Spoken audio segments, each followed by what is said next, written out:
చిలకమ్మ అమ్మ కొట్టిందా తోటకెళ్ళావా పండు తెచ్చావా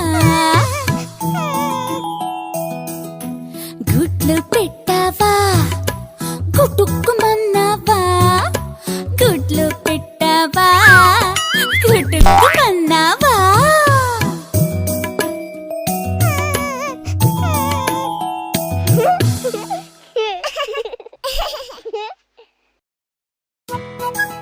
అదిగో చీమ వస్తుంది. ఎక్కడి నుంచి వస్తుందో అడుగుదామా? చిట్టి చీమ ఎక్కడికెళ్ళావు? చిట్టి పాప పుట్టిన రోజు విందుకెళ్ళాను. విందుకెళ్ళి చిట్టి చీమ ఏం చేశావు?